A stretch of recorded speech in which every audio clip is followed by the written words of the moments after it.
I was சமர்நாத். ஒரு டைம்ல சொல்லுவாங்க, வேர்ல்டு மார்க்கெட்டை விட நம்ம மார்க்கெட் இப்போ தனியாக வந்துருச்சு. நம்ம மார்க்கெட் வந்து வேர்ல்டு மார்க்கெட்டை நல்லா பெர்ஃபார்ம் பண்ணிட்டு இருக்கு, சூப்பராக இருக்கு, டூப்பராக இருக்குலாம் சொல்லிட்டு இருந்தோம். இப்போல்லாம் நம்ம மார்க்கெட் வந்து என் வழி தண்ணி வழி அப்படின்னு சொன்னேன்னாக்கா போதும். அங்கே எஃப்எம் அம்மாவும் சரி, எஃப்ஐ போட்டு அடித்து தாக்கு தாக்குன்னு தாக்கிடுறாங்க. ஸோ இன்றைக்கும் பார்த்தீங்கன்னா நிஃப்டி வச்சு அடி அடின்னு அடித்து செஞ்சுருக்கிறாங்க. ஆக்சுவலா பார்த்தீங்கன்னாக்கா 405 பாயிண்ட் இன்னும் மைனஸு. ஏதோ வந்து அந்த ஃபார்முலா நிஃப்டியோட ஃபார்முலா ஒண்ணு இருக்குதுல்ல, அந்த வெயிட்டட் அவரேஜ். அந்த புண்ணியத்துல வந்து ஒரு 400 பாயிண்ட் கொஞ்சம் கம்மியா 365 கணக்கு காட்டுது. அ இ இ நம்ம வாதிய திட்டுறாங்களே, "இவன்லாம் திருந்தவே மாட்டான் சார்" அப்படின்ற மாதிரி தான் ஆயிடுச்சு நிஃப்டி. அ ஒரு பக்கம் என்ன தோணுது அப்படின்னாக்கா, இந்த மார்க்கெட்லாம் போய் வீடியோ போடணுமான்னு தோணுது. இருந்தாலும் வந்துட்டு நம்ம கமிட்டடா இருக்கிறோம். நம்ம வீடியோ வரும்ன்னு சொல்லி நீங்க வேற எதிர்பார்த்துட்டு இருப்பீங்க. என்ன பண்றது? உங்களுக்காக தான் வந்து இதெல்லாம் சகிச்சுக்கிட்டு வெளிய பண்ணிட்டு இருக்கிறேன். தென் வந்து அட்வான்ஸ்டு டிக்ளைன் ரேஷியோ பார்த்தா ரொம்ப மோசமா இருக்குது. அட்வான்ஸ் 831, டிக்ளைன் வந்து 2300க்கு மேல இருக்கு. கிட்டத்தட்ட 1:4 அப்படின்ற மாரி ஆயிருச்சு. நிலைமை வந்து ரொம்ப மோசமா தான் இருக்குது. ஸோ எல்லாமே வீடியோக்கள பார்க்குறதுக்கு முன்னாடி டிஸ்க்ளைமர், நான் வந்து செபி ரிஜிஸ்டர்ட் அட்வைசர் கிடையாது. இங்க பேசுறது எல்லாமே ஜஸ்ட் ஒரு எஜுகேஷன் பர்ப்பஸ்க்காக ஷேரிங் மை வியூஸ் அவ்வளோதான். எப்பயுமே ஒரு நல்ல ஒரு ட்ரேடர், இன்வெஸ்டர்ஸ் அப்படின்னாக்கா, அவனுடைய ஓன் ஸ்டடி அனாலிசிஸ் பண்ணி ஓன் டெசிஷன் எடுக்கிறது தான் புத்திசாலித்தனமாக இருக்கும். ரிக்வெஸ்ட்டு, ஒரு வேளை சப்ஸ்கிரைப் பண்ணாம பார்க்குறீங்கன்னாக்கா, தயவுசெய்து சப்ஸ்கிரைப் பண்ணீங்கன்னாக்கா, இன்னும் கொஞ்சம் மோட்டிவேஷனலா இருக்கும். ரைட்? ஓகே. ஸோ ஐபிஓ பத்தி மெயின் போர்டு ஐபிஓ எதுவுமே கிடையாது. மேபி எஸ்எம்இ ஐபிஓ தான் இருக்கு. நம்ம மெயின் போர்டு ஐபிஓ மட்டும் தான் பார்ப்போம். ஸோ அதனால மெயின் போர்டு ஐபிஓ எதுவும் இல்லாதனால ஸ்ட்ரெயிட்டா மார்க்கெட்டுக்கே போயிரலாம் நம்ம. ஸோ ஸ்ட்ரெயிட்டா இங்க வந்து பார்த்தோம்னாக்கா, எதுக்குடாப்பா இது வந்தோம்ன்னு இருக்குது. எல்லாமே ரெட்டா இருக்குது. Nifty 325 point, large cap 393 point, mid cap 346 point, எல்லாம் 300 மேல தான். Small cap 192, micro gap 311 point minus. So பார்த்தீங்கன்னாக்கா, பயம் இண்டெக்ஸ் வந்துட்டு விக்ஸ் வந்து 11.70% வந்து செம்மையா வந்து இன்க்ரீஸ் ஆயிருக்குது. பயம் அப்படி வந்து கவ்வி இருக்குது மார்க்கெட்டுக்கு. ஒரே நாள்ல பார்த்தீங்கன்னா 1.43 பாயிண்ட்ஸ் வந்து ஏறி இருக்குது. ஆ அவ்வளோ வந்து தாக்கு தாக்குன்னு தாக்கியிருக்கிறானுங்க. சரி, நம்ம மார்க்கெட் தான் இருக்கு. நம்ம ஏசியா மார்க்கெட் ஏதாவது அடிச்சிருக்காங்களான்னு போய் பார்த்தா, அநியாயத்துக்கு எல்லாமே நல்லா தான் இருக்குது. நம்ம மார்க்கெட் தான் இப்படி வந்து அன் என்ன சொல்றது? துப்பு இல்லாம போய்க்கிட்டு இருக்குது மார்க்கெட்டு. சரி, செக்டாரல் வைஸ் பார்த்தோம்னாக்கா, அது கண்ண கொடூரமா இருக்குது. திரும்புன பக்கம்லாம் வந்து ரத்த கலரின்னு சொல்லுவாங்க தெரியுமா? அது மாதிரி வந்து எல்லாமே வந்து ரெட்டா தான் இருக்குது.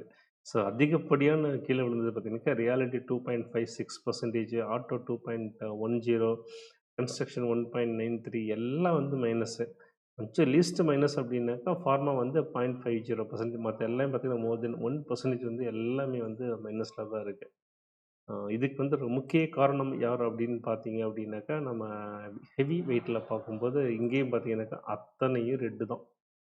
எதுவுமே வந்து கிரீன்ல கிடையாது. அத்தனையும் ரெட்ல தான் இருக்குது. ரைட். சரி, இது அப்படியே நம்ம சார்ட்ல எப்படி ரிஃப்ளெக்ட் ஆயிருக்கு அப்படின்றத பார்க்கலாம். ஸோ நேத்து இந்த கேண்டில் வச்சு தான் சொல்லியிருந்தேன். நல்ல வேளை வந்து 25,750க்கு மேல நல்ல ஒரு க்ளோசிங் வந்திருக்குது. யுஎஸ் மார்க்கெட்லாம் கொஞ்சம் பாசிட்டிவான ரொம்ப பாசிட்டிவா இல்லைன்னா கூட வந்து நெகட்டிவ் எதுவும் இல்ல அப்படின்னு சொல்லியிருந்தேன்.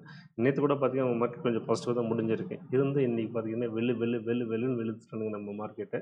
கிட்டத்தட்ட வந்து 25,425 ஒரு சப்போர்ட் சொல்லியிருந்தேன். இந்த சப்போர்ட்ட பிரேக் பண்ணி, ஃபர்ஸ்ட் லெவல் சப்போர்ட் பிரேக் பண்ணி, செகண்ட் லெவல் சப்போர்ட் இன்னைக்கு வந்து டச் பண்ணி வந்து அங்க வந்து நிக்குது. ஒருவேளை இது பிரேக் ஆச்சு அப்படின்னாக்கா, நெக்ஸ்ட்டு வந்து 24,600 தான் வந்து நெக்ஸ்ட்டு சப்போர்ட்டா இருக்கும். எனக்கு என்னமோ இந்த டைம் இது பிரேக் பண்ணிருவானுன்ற மாரி தான் தோணுது. எத்தன முறை தான் வந்து இது பண்றது? அப்படின்ற மாரி வந்துட்டு இது பிரேக் பண்ணிடுமோன்ற மாரி தோணுது. ரொம்ப ரொம்ப கேர்ஃபுல்லா இருக்க வேண்டிய தருணம். தென் வந்து பேங்க் நிஃப்டி பார்க்கும்போது, இது பார்த்தீங்கன்னாக்கா, இது வந்து அந்த சப்போர்ட் வந்து பிரேக் பண்ணல. 48,800 வந்து நல்ல ஒரு ஸ்ட்ராங் சப்போர்ட். இத வந்து பிரேக் பண்ணல. இப்போ பார்த்தீங்கன்னாக்கா, 49,500 வந்து ஒரு சப்போர்ட்டா ஆக்ட் பண்ணும். கிட்டத்தட்ட இன்னைக்கு வந்து இன்ட்ரா டேல இது பிரேக் பண்ணிட்டு, கிட்டத்தட்ட க்ளோசிங் அந்த ரேஞ்சில தான் வந்திருக்கு. இந்த ரேஞ்ச் வந்து ஒரு சப்போர்ட்டா ஆக்ட் பண்ணும். ஸோ பட் அவ்வளோதான். இது வந்து பிரேக் ஆயிரும். இது வந்து பிரேக் ஆச்சுனாக்கா நல்லா ஹெவி ஃபால் வரும். எனக்கு ஆல்ரெடி வந்து பேங்க் நிஃப்டி நல்லாவே தாக்கு பிடிச்சிட்டு வந்துட்டுருக்கு. இதுவும் லூஸ் விட்டது அப்படின்னாக்கா முடிஞ்சு போச்சு கதை அப்படின்னு தான் நம்ம நினச்சிக்கணும். தென் வந்துட்டு சாரி,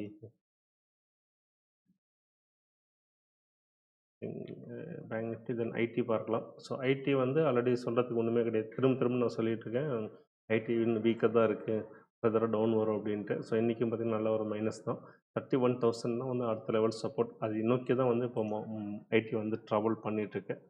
தென் நிஃப்டி ஸ்மால் கேப் எகெயின் வந்து இன்றைக்கி வந்து ஒரு நல்ல ஒரு ஃபால். இந்த இடம் இப்போ இருக்கிற இந்த ரேஞ்ச் பார்த்திங்கன்னா கிட்டத்தட்ட வந்து ஒரு நல்ல ஒரு க்ளோசிங் அண்டு ஓப்பனிங் வந்த ஸ்பாட் இது. இந்த 16,000 ரேஞ்சுன்னு சொல்லலாம். இதை வந்து பிரேக் ஆச்சுன்னா அவ்வளோதான். நெக்ஸ்ட் வந்து ஸ்ட்ரைட்டாக வந்து இங்கே தான் 15,000 தான் வரும். இது கூட வந்து ஸ்டாப் பண்ண இந்த மாதிரி ஆகாது. நேராக 15,000 தான் வரும். ஸோ நம்ம மார்க்கெட் வந்துட்டு இனி வந்துட்டு அந்த புது ஆல் டைம் எல்லாம் கிடையாது. எல்லா மார்க்கெட்டும் வந்து ஒரு புதிய உச்சம் புதிய உச்சம்னு சொல்லி அவ்வளோ உற்சாகமாக இருக்கிறானுங்க. நம்ம பழைய உச்சத்தையே தொட முடியல, எங்கத்துக்கு புது உச்சம். அதனால் வந்துட்டு நம்மளது உச்சம் போயிட்டு உச்சம்லாம் போக மாட்டேங்குது. ஸோ இப்படி தான் வந்து மார்க்கெட் கீழே போய் நிறுவுது. ஸோ வீக்காக தான் இருக்குது. ரொம்ப கேர்ஃபுல்லாக இருங்க.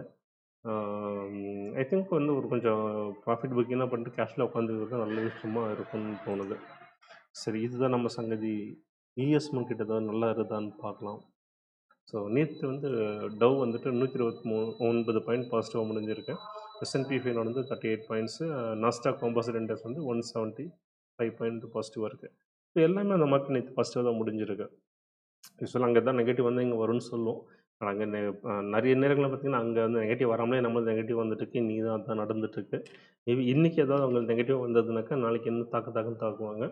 நாளைக்கு வேறு வீக்கெண்டு. ஸோ எல்லாத்துக்கும் நம்ம தயாராக தான் இருக்கணும். ஸோ டவ் பார்க்கும்போது வந்து கிட்டத்தட்ட ஆல் டைம் ஹையில் இப்போ இருக்கிற ரேஞ்ச் வந்து ஒரு சப்போர்ட் ஜோன். இது பிரேக் ஆகக்கூடாது. ஆச்சுன்னாக்கா 48,800 இன்னும் நெக்ஸ்ட்டு சப்போர்ட். S&P 500 வந்து 6,900 வந்து ஒரு ரெசிஸ்டன்ஸாக ஆக்ட் பண்ணும். கீழே சப்போர்ட் வந்து 6,800. ஸோ இதுவும் வந்து எல்லாமே பார்த்திங்கன்னா ஒரு கன்சல்டேஷன் மார்க்கெட்டில் தான் ஃபேஸில் தான் இருக்குது. எதுவுமே வந்து ஒரு மொமெண்டம் வந்து சுத்தமாகவே காணும். அதே மாதிரி பார்த்திங்கன்னா நாஸ்டாக் காம்போசிட் இண்டெக்ஸ் வந்துட்டு அங்கே இங்கே ரெட் கேண்டில் காட்டினா கூட வந்துட்டு பெரிய அளவு பாருங்கள் ஒரு பேரிஷ்னஸ் வந்து காட்டுது. எண்ட் ஆஃப் த மார்க்கெட்டில் வந்து நல்லவே ஒரு பேரிஷ்னஸ் சென்டிமெண்ட் தான் இன்னும் ஸ்டில் இருக்குது. ஸோ ஓவராலாக வந்துட்டு யூஎஸ் மார்க்கெட்டில் வந்து ஒரு ஒரு கன்சல்டேஷன் ஜோனில் இருக்குது. ஒரு தெளிவான நெகட்டிவ் நம்ம மார்க்கெட் மாதிரி இல்லை. பட் அதே சமயம் பாசிட்டிவிட்டியுமே எதுவுமே கிடையாது. ஸோ ஓவராலாக வந்து ஸ்டில் நம்ம வந்து ஹோப் வந்து வச்சுக்க முடியாது நம்ம நிஃப்டியில். சொன்ன மாதிரி வந்து இன்கேஸ் நீங்கள் ஏதாவது ப்ராஃபிட்டில் இருந்தீங்கன்னாக்கா ப்ராஃபிட் புக்கிங் பண்ணிவிட்டு ஒரு கேஷில் உட்காந்துக்கிறது தான் சரியாக இருக்கும். அதே மாதிரி நம்ம எகெயின் ஐஎன்ஆர் பார்த்தீங்கன்னாக்கா எகெயின் வந்து டிப்ரிஷியேட் ஆகிட்டு இருக்கு. கொஞ்சம் கண்ட்ரோலில் வந்தது, எகெயின் டிப்ரிஷியேட் இருக்குது. 91.18 இருக்குது. அதுக்கு எகெயின்ஸ்டாக வந்து டாலர் இண்டெக்ஸ் வந்துட்டு அப்ரிஷியேட் ஆகிட்டு இருக்கு. ஸோ இதெல்லாம் பார்க்கும்போது வந்து நியர்பை ஃபியூச்சரில் வந்து இன்னும் கொஞ்சம் மார்க்கெட் கீழே வரும் அப்படின்ற மாதிரி தான் எனக்கு தோணுது. ஸோ சப்ஸ்கிரைப் பண்ணலாம், சப்ஸ்கிரைப் பண்ணுங்கள். மீண்டும் அடுத்த வீடியோவில் சந்திப்போம். நன்றி, பை. தேங்க்யூ.